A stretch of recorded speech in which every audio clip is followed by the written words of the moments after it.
Udumo kuNkulunkulu kweliphezulu nokuthula emhlabeni kubantu abathokozelwa nguye. Baba uNsibande uyakubingelela ndlalifa izulu. Ngithi uJesu Kristu yiNkosi. Siyamdumisa uNkulunkulu wethu kakhulu. Siyamdumisa uba siphinde sihlangane osukwini lanamhlanje. Ngiphinde futhi ngigcizelele bazalwane. Kusasa ngokugcinwa yiNkosi. Masihlanganeni eBergville. Kusasa uNkulunkulu mayisigcina evuma asihlanganeni eBergville nalabo abazohamba. Ngiyethemba ukuthi nitholile nonke inamba kamfundisi waseBergville okufanele nimthinte for directions. Umama uKB Mashabalala. Umama uKB Mashabalala. Mthinte akunikeza idirection. Sihlangane kusasa eBergville ngokugcinwa yiNkosi. Laba abakwazi ukuhamba. Abangakwazi balungile. Kodwa nje isicelo sami singashiyi sivalele ibranch. Singahambi sivala amabranch. Amabranch amaningi ke asenabantu, anabavangeli, anabefundisi. So ke mayihambile umfundisi usho umvangeli, mayisela umfundisi kuhamba umvangeli. Uma isimo somnotho sivuma, siyaku-understanda lokho kakhulu. Ngiyabonga kakhulu futhi nikulindele indlela okwenzeka ngayo manje. Kuyahanjwa emhlabeni. Kuzokwenzeka ngiyalinganisa ngeBergville. Ngikholwa ukuthi akusekho kusazoshintsha ngaphandle ukuthi ubokuhluthwa kwebandla. Uma kuvela isifo ngihanjelwa umfundisi ngoba ngathi ibona engizoba ngcwaba. Kodwa kade ngileke emnambithi ngayongcwaba bekungena umfundisi. Kodwa kwakufanele ngezathu ke ngeke ngene kuzona. Ke sithi ke ngizibiziwe eBergville sekuqondana nomngcwabo kamfundisi. Sengiyocela omunye umfundisi angiyele eBergville ayongcwabela ukuze mina ngikwazi ukuqhubeka ngiyongcwaba lo mfundisi okufanele ngimngcwabe ngibe ubuso bebandla. Kodwa makushona umzalwane ibandredi befundisi ukuthi ngizokuthuma ngithamba uyongcwabela endaweni ethize uzidlulisela ukukhala kwebandla ngoba phela mase kuhleliwe ngenza nje example ngiwathi sise Cape Town. Cape Town besiqala ukuya kufuna kuvulwe ibranch. Ngempela besizophazanyiswa umngcwabo singaye eCape Town.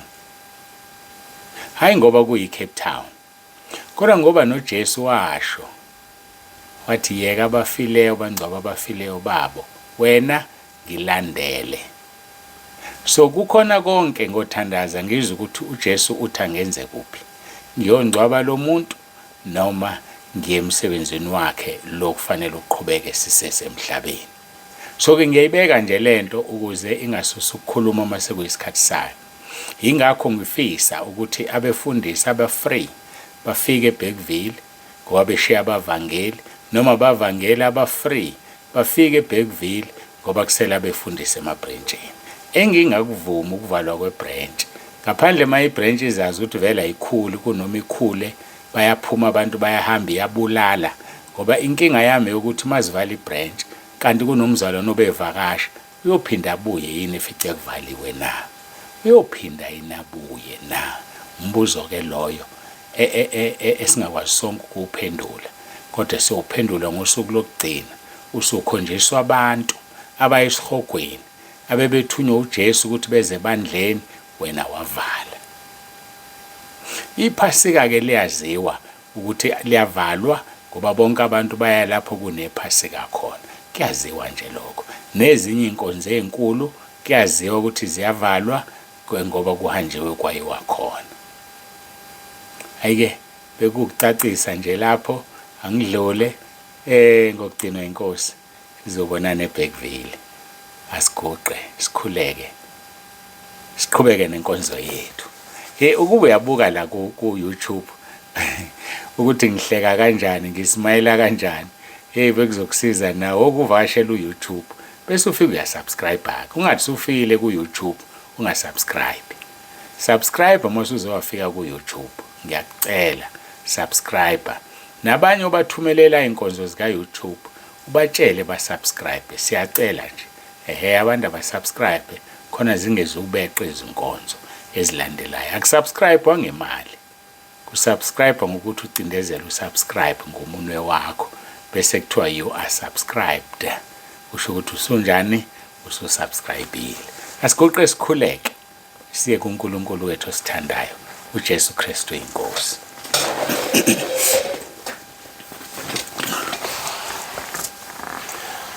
Baba ngcwele, Baba olungileyo, egameni lomfelo wethu uJesu ophilayo, uNkulunkulu onguyise wokukhanya, siza kuwe namanje ngikhuleka ngicela kuba Nkosi abantwana bakhe ekhaya lezwi ukuba ubambulele Nkosi ukukwazi, ukuba ubaphe ukuhlakanipha kokuhlukaniswa umoya. Ngiyakhuleka uNkulunkulu wami ukuba ungavumi ukuba abantu bakho balobile encwadini yakho bayisihogweni. Sikhona Nkosi, sithume sibalande sibasekhaya ezulwini ngegama lika Jesu ophilayo, uJesu Kristu iNkosi. Amen.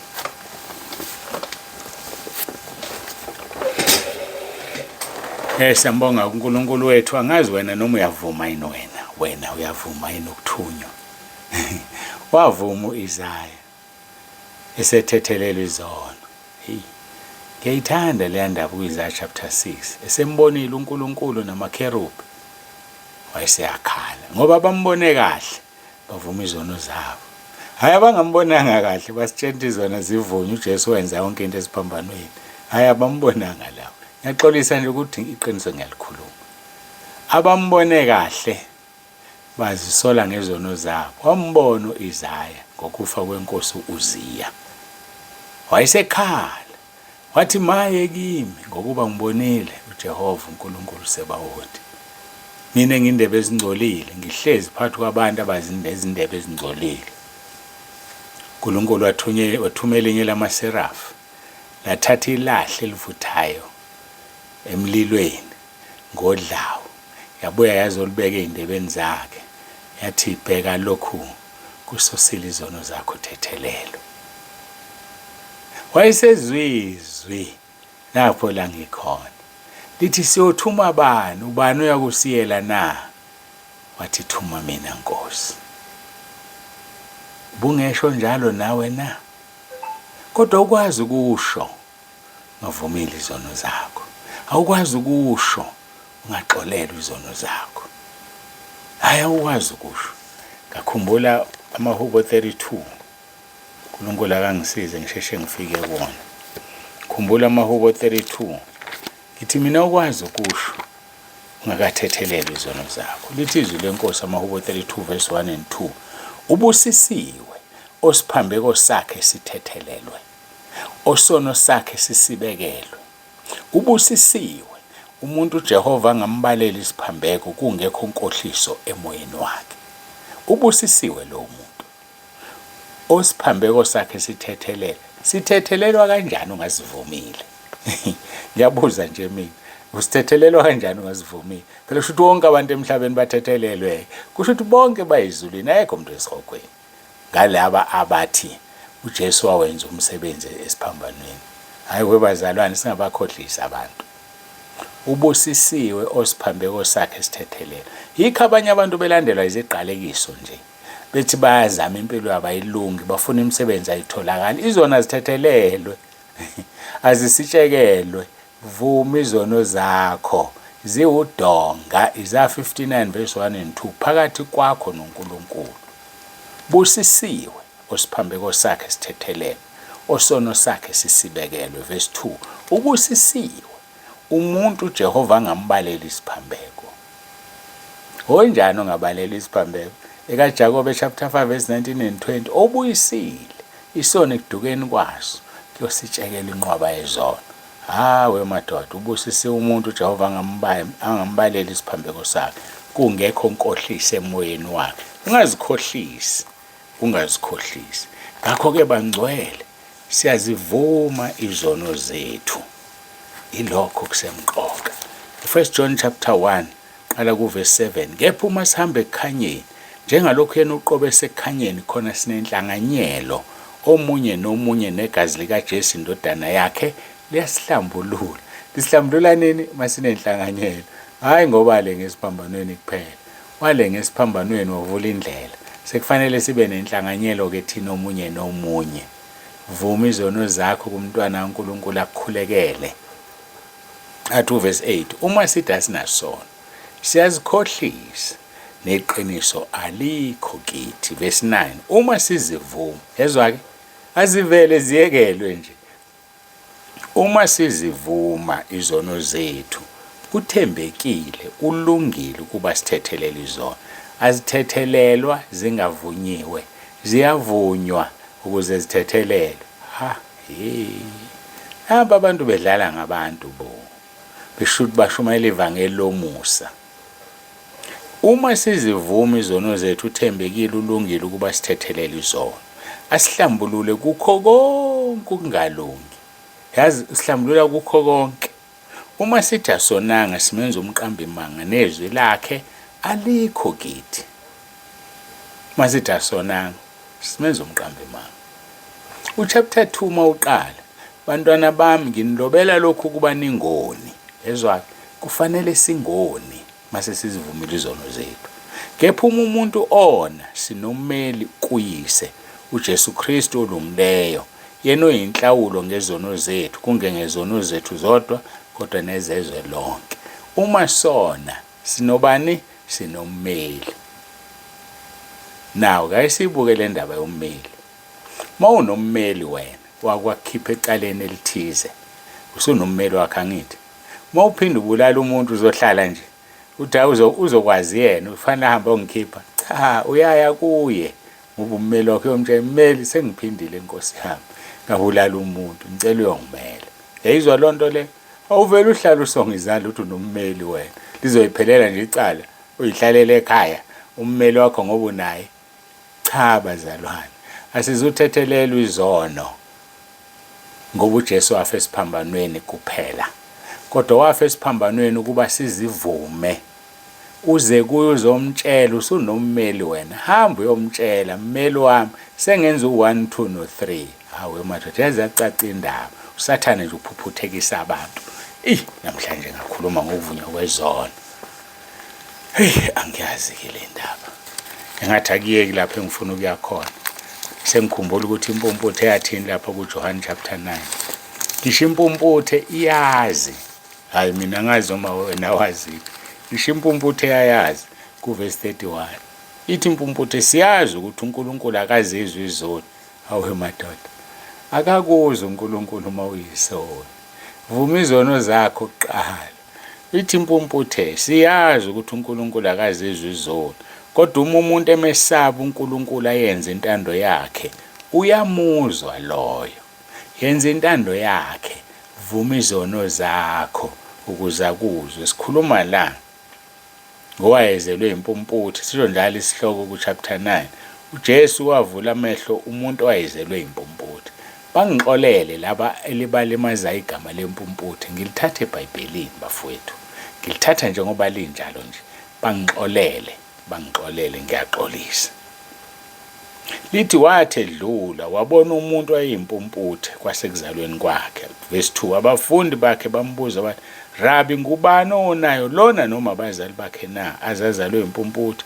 Uthi uJesu, akonanga noma yena noma abazali bakhe, kodwa ukuze kubonakaliswe kuye imisebenzi kaNkulunkulu. Ithini imisebenzi kaNkulunkulu? Ngimthanda mase bemgweqa besho konke lokhu. Uthi lokhu kuyisimangaliso ukuthi nina anazi lapho evela khona lo. Ingani uvula amehlo ami? Engikwazi ukuthi bengingaboni, manje sengiyabona. Kodwa animazi la evela khona, niyangimangalisa. Abesethi siyazi ukuthi uNkulunkulu akazizwi izono, kodwa uma umuntu emesaba uNkulunkulu ayenze intando yakhe, uyamuzwa loyo. So bafowethu, asizushona lena le. Ziyavunywa izono. Ziyavunywa izono ukuze ungene phansi kwesibusiso sekumahubo 32. Busisiwe isiphambeko sakhe sithethelelwe, osono sakhe sisibekelwe. Busisiwe umuntu uJehova ngambaleli isiphambeko, kungekho nkohliso emoyeni wakhe. Zithathele nasi isibusiso, lungisa indaba yakho noNkulunkulu. Mfune senokuthola, umbize, eseseduze. Omubi ashiya indlela yakhe. Hayike asiyezwini losuku. Ndaba ukuvuma izono. Hawu kodwa uNsibanda wazwasipheka ngebhodwe elincane indaba yakho yokuvuma izono. Akusiyona ehambi. Eyala siyakhona ekhaya ezolweni. Ngeke ungene ungazivumeli izono. Ngeke ungene ungasitholile isibusiso sokuthethelela izono zakho. NgokaJohn chapter 17 verse 1 no verse 2. Angisazi noma bese ngithandazile noma bengakathandazi, kodwa engikwaziyo ukuthi inkonzo iqalile. Moya kaNkulunkulu njalo nje. Verse 1, uJesu wakhuluma lokho, wayesephakamisela amehlo akhe ezulwini wathi, Baba, isikhathi sifikile, khazimulisa indodana yakho, ukuze indodana ikukhazimulise wena. Njengalokhu iphila amandla phezu kwenyama yonke, ukuba bonke oyiphebona ibaphe ukuphila okuphakade. Asiye lapha kwabaseFeso, lasidine sikhuluma khona izolo. Senginesikhathi esincane nokho. Ngizoqala kuverse 15. Efeso chapter 1. Isihloko sakhona sithi uPaul ucelela ibandla ukuba lazi ubukhosi bukaKristu. Sikhuluma ngobukhosi bukaKristu. Ngalokho nami sengizwile ngokukholwa kini eNkosini uJesu nothando kubo bonke abangcwele. Angiyeki ukubonga ngenxa yenu. Nginikhumbula emkhulekweni yami. Verse 17. Ukuze uNkulunkulu weNkosi yethu uJesu Kristu, uyise wenkazimulo, aniphe umoya wokuhlakanipha nokwambulelwa ekumazini yena. Kuyini ukumazi uNkulunkulu? Kuyini ukumazi? Uverse 3 khona kuyo le chapter 17 kaJohn uyasitshela ukuthi kuyini ukumazi uNkulunkulu. Uverse 3 ka-chapter 17 uthi ukuphila okuphakade yilokhu, kuba bazi wena uNkulunkulu wedwa oqinisileyo nomthumileyo uJesu Kristu. Ukumazi uNkulunkulu yena yedwa, a true God, to know a true God is the everlasting life. Kungukuphila okuphakade. Ake simfune uNkulunkulu esenokuthola. Sikufuna ukumazi, ngoba ukumazi kungukuphila okuphakade. Ukumazi yena enguNkulunkulu oqinisileyo, a true God. Baningi uNkulunkulu, but they are just false gods. Kodwa sikhuluma ngalo iqiniso. Ukuphila okuphakade lokhu kuba bazi wena uNkulunkulu wedwa oqinisileyo. Buso futhi uyamazi noJesu othunywe uNkulunkulu, hayi lo zithume yena, hayi lo thunywa abantu, lo thunywe uNkulunkulu. So ingona phakade kungukwazi uNkulunkulu Baba nokwazi uNkulunkulu indodana. And ngeke ubazi ungabaziswanga umoya ongcwele. Umoya ongcwele uzokwenza wenze njani? Ubazi. So kufanele umoya ongcwele angene kuwe. Mayisengenile uzokwenza wenza imiyalo yakhe. Mawusenza imiyalo yakhe uzozibonakalisa kuwe. UJohn chapter 14 loyo verse 21. Onemiyalo yami ayigcine nguyena ongithandayo. Ongithandayo uyakuthandwa uBaba, nami ngiyakumthanda ngizibonakalise kuye. Yezwa ke? Gcina imiyalo wena. Ngesikhathi ugcina imiyalo ukhombisa ukuthi uyamthanda uJesu. Othanda uJesu uzothandwa uBaba. Othandwa uBaba uJesu naye uzomthanda abese ezibonakalisa kuwe. Uyabona ukhiye ukubona uJesu? Khiye ukubona uJesu, gcina imiyalo yakhe. Ngokwenze njalo uyamthanda uJesu. Uma umthanda uJesu, noBaba uzokuthanda. Naye uJesu abese yakuthanda. Abese edlule ukukuthandeni azibonakalise kuwe. Konke lokho sikwenza ngamandla kaMoya oNgcwele. Amandla asezulwini ilawa asisizayo. Ngakho ukuphila okuphakade yilokhu kuba bazi wena uNkulunkulu wedwa oqinisileyo nomthumileyo uJesu. Bengisaqedela ke uverse 17. Esengibona sizogcina kuye othukuza uNkulunkulu weNkosi yethu uJesu Kristu, uyise wenkazimulo, aniphe umoya wokuhlakanipha nokwambulelwa ekumazini yena. Uxolo. Nokwambulelwa ekumazini yena. Bathina baseKorinte. Uxolo abokuTimotheo chapter 1 verse 2. AbuTimotheo wokuqala ngiqonda ukusho lokho. Timotheo wokuqala chapter 2 verse 4. Othanda ukuba abantu bonke basindiswe bafinyelele ekulazini iqiniso. Ukwazi iqiniso, ukwazi uJesu. Ukwazi iqiniso, ukwazi uNkulunkulu uBaba. Ngoba uJesu ushilo wathi indlela neqiniso nokuphila. Akekho ozoya kuBaba ngaphandle kwakhe. So mawazi uJesu uzofinyelela ekwazini uNkulunkulu ngoba wena wazi uJesu. Ngoba uJesu uyiqiniso. Othanda ukuba abantu bonke basindiswe bafinyelele ekulazini iqiniso. Hayi, namhlanje besikhuluma ngokwazi. Bengithi siyaqhubeka. Hayi, akuqhubekeki la sidine khona izolo. Angibonge. Ngivalelise. Baba uNsibande usiyavalelisa. Uthi asiguqe sikhuleke. Simbonge uNkulunkulu wethu.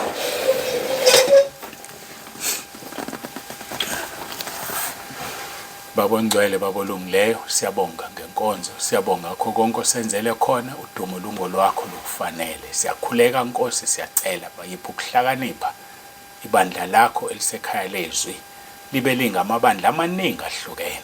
Yipha ukuhlakanipha izinceku zakhe ezisekhaya lezwi ezihola amabandla amaningi ahlukene.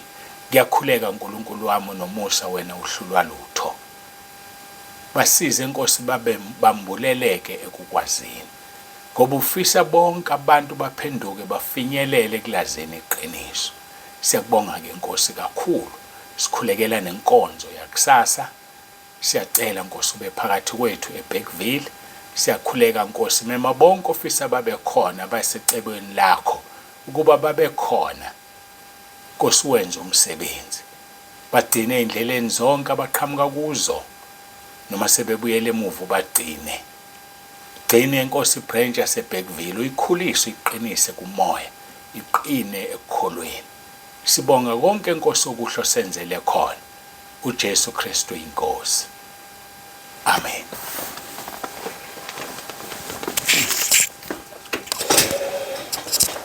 Ake siyambonga uNkulunkulu wethu kakhulu, siyamdumisa abangcwele. Sekuyiso leso sikhathi. Baba uNsibande siyavalelisa. Uthi uJesu Kristu iNkosi. Ube nosuku oluhle.